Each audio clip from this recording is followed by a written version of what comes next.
time you were having a sweet trip and riding a problem. Just watch. Just stand aside and look at the problem. Is it really there, or have you created it? Look deeply into it, and you will suddenly see it is not increasing. It is decreasing. It is becoming smaller and smaller. The more you put your energy into observation, the smaller it becomes. And the moment comes when suddenly it is not there. You will have a good laugh.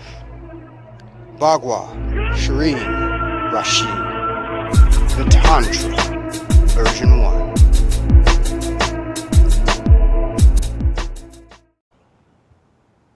Yo, yo, yo, what it do is ends the ego. It's a beautiful day we have here today. Let's start off with this. I love you, God, with all my heart, all my mind, and all my souls. I love you, the Lord, my God. How you doing, God? Thought we start today with something interesting. Of course, of value. May you take the plethora of wealth from these words. A man is what he thinks about all day. Simply said. All right. So I thought today we'd do something cool. Thought we'd start off with Napoleon Hill. You know, an excerpt from his book, Think and Grow Rich. Towards the end of the book, chapter 10 or around chapter 10, he starts to talk about how for the longest amount of time in his life, he decided not to talk about until he wrote this book. He would find himself in his own quarters, put himself in a dark room like almost a meditative state, and he would consort with people he held to a high esteem. For instance, he'd be sitting with Abraham Lincoln, George Washington, Napoleon from France, you know, the conqueror, the great conqueror. And he would see himself engaged in dialogue with them. This is just 3 out of I believe he had 7 or 8. I believe it was 7. Could have been as many as 10. And he would find himself engaged in dialogue with them, picking their brain from his perception. Little did he know, or perhaps he did know, and just spoke it in a way that people could understand. That he was communicating with them. How could he go about achieving this goal? He turned to Abraham Lincoln. Lincoln would give a witty retort. George Washington would give another retort. He goes so far as to say that in his own mind, during this process, they would engage in conversations with one another, having witty repartees between one and jokes and slight tad bit insults. He even went as far to say, I believe it was Napoleon, would walk around the room with a steam and find himself, you know, just surveying the atmosphere. I'd like to introduce this to you. Perhaps try this on for yourself. Not necessarily those that you held to a high esteem or those of legend or history, but what factions of yourself? I'll make this rather quick. Imagine you're talking to your 7 chakra zones, or 7 parts of your body, starting at the root chakra, working your way up to the crown. Ask yourself, what is it that you want? Right now, in this instant, what is it you want? Not you, the conscious you, the I am, the self, the entity, the presence, the being. Not that one. Your flesh, a portion of your flesh, a section of that energy zone. What is it they wish to see? What is it they wish to be? What is it they wish to have? What is it they wish to do? I am aware this, to some, creates a sense of separation, deriving or deviating from the soul, utter unity of one. Entertain it. Now, you don't, or you can. always have to give them exactly what it is they ask for. Perhaps give them a taste. For sometimes it's just as simple as a viewing pleasure. Sometimes it's merely to sit down, or to walk, or to look at something suggestive, to perhaps dine in a level of cuisine. Now I know it's been introduced as the complete and utter one to say, what does this one want? We're going a little deeper today. For I told you yesterday, the Cell games have begun. Yes, it is a flashback. It holds great value. The Cell games of value, how to build. For Rome was not built in a day, nor is a building built in an instant. It all requires foundation. And first you must become aware that there is even an area to build. So now, since you are aware, we're aware, let's build from the ground.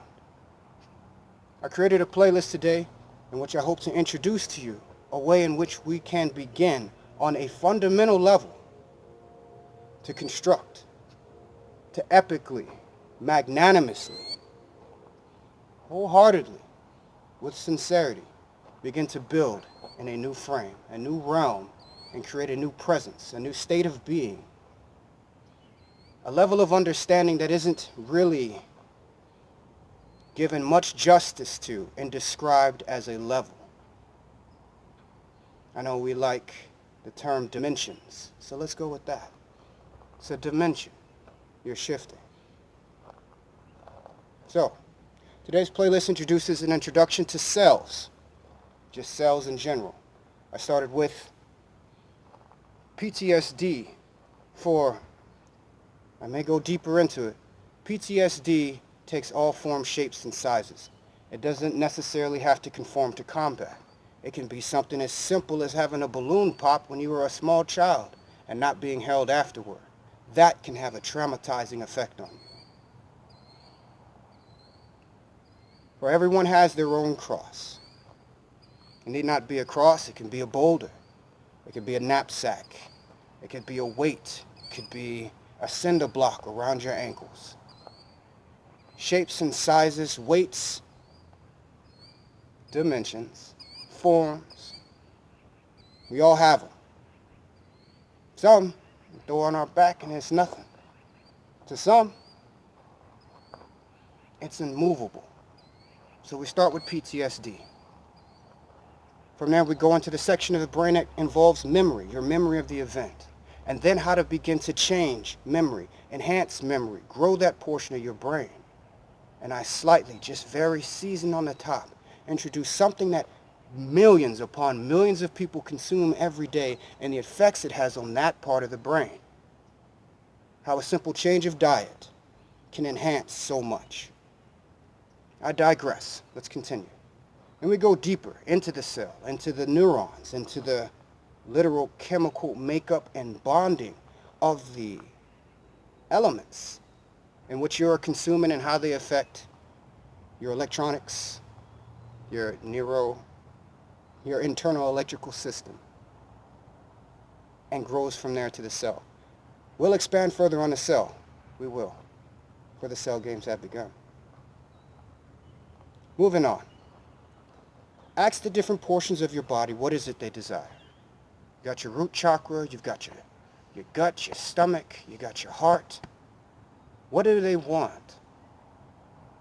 Give them what they want.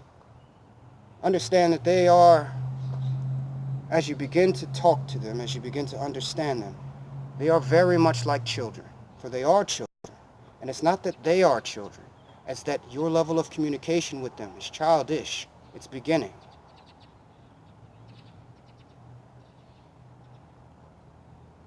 I believe this to be of immense value. So, see what they say. Moving on.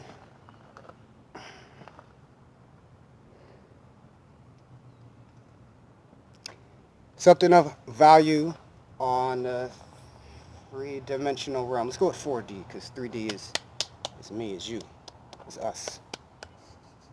3D, 4D time. So, moving on to time. Love thy neighbor. Very simple, elementary concept. Beginning of all, to me, extrasensory perception, understanding, engagement from so many sources. So we simplify. Simplifying. Love thy neighbor as thyself. It's not in a very aloof or outlandish or crazy concept. It's rather really quite simple. It's like the simplest thing in the world. It can be. To me it is. You can go through the understanding of knowing what you are, who you are, what this is. Continuing, camera stopped. Keep moving. All right. What love is. Love thy neighbor as thyself. Simply put. Let's say today, any day, you come across an ornery old person. And a person is grouchy. And they're like, rah, rah, rah, or whatever, you know how they swag. So they'll be like, rah, rah, rah. And you think, hey, he just bumped me, kicked me, spit on me, yelled at me, cursed at me, whatever. He transpired in a way with me that I did not initially appreciate. How do you respond? Respond to them, in my opinion, at that level on this realm, as you would a small child, not needing correction, more needing understanding, more needing compassion, ultimately, love. You wouldn't get mad, you wouldn't get destructive, you wouldn't be condemning, you wouldn't be admonishing, you wouldn't be any of that. You understand that they're having one of those days, perhaps. Those days that we all have. Send them love. Very plainly, simply, just send them love. Look at them with a spirit of love. For if you watch or you see an individual, even in conversation, and you think to yourself, hey, I love you, you will watch them change before your eyes. Try it out. See how it works for you. Love thy neighbor as thyself. How would you like to be treated? If the situation was reversed and you're having one of those days and you do something and you're like, in your head, you're like, maybe I shouldn't have done that. How would you like somebody to come at you? Would you like them to come at you with the same anger, ferocity, destructive nature that you came at them? Or would you like them to show you a little bit of understanding? Be like, hey, I know you're having a bad day. I'm going to let you rock. Which one would you appreciate more? Treat others how you would like to be treated. All right. That's an introduction to love thy neighbor as thyself. Where thyself is only one self. All right. In closing, I thought this would be pretty cool. I know you will appreciate it. If you find value in anything in this video, this may truly be it. Imagine, hey, perfect. Imagine this field. This field right here. And see, how the grass is dying. And the trees is over there. But imagine the trees is dried out too. And all of this is a barren wasteland filled with nothing but dirt, dried up leaves, twigs, branches, dead grass, dead trees. All of it. And you light a single match. You got a match burning in your hand.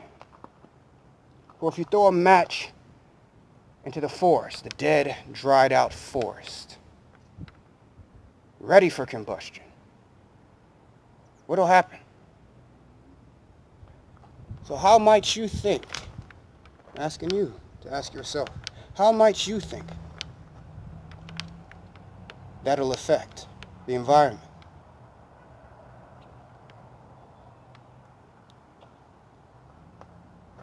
Change your perspective, but a solid one. You are the light of the world. You're not a light worker, for you are the light. Merely by being the light, you illuminate the world. You illuminate those around you. You illuminate your atmosphere, your environment, your community, your job people, job work environment, your shop. You need not do anything.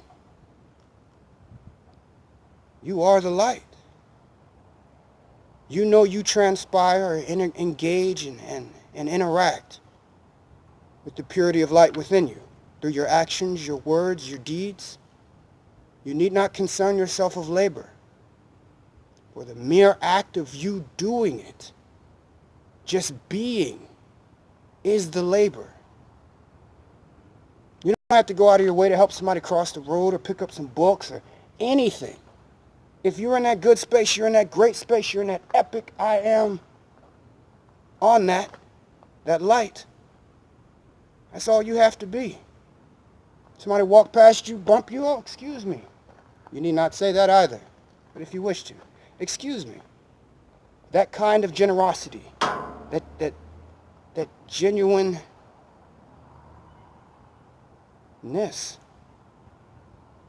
that transpires. It may not immediately resonate or show you, for the world is a lie, but it sticks to them like a sticky note or a mosquito or something like a warm blanket on a cold day. It may take a day, it may take an hour, it may take 10 minutes, it may take 2 seconds. It'll resonate. It always does. So, in closing, you ain't got to do anything, but keep doing what you're doing. Nothing extra is required. For you are the light. You are the light of the world. I appreciate you. I know if you viewed this, you'll find value.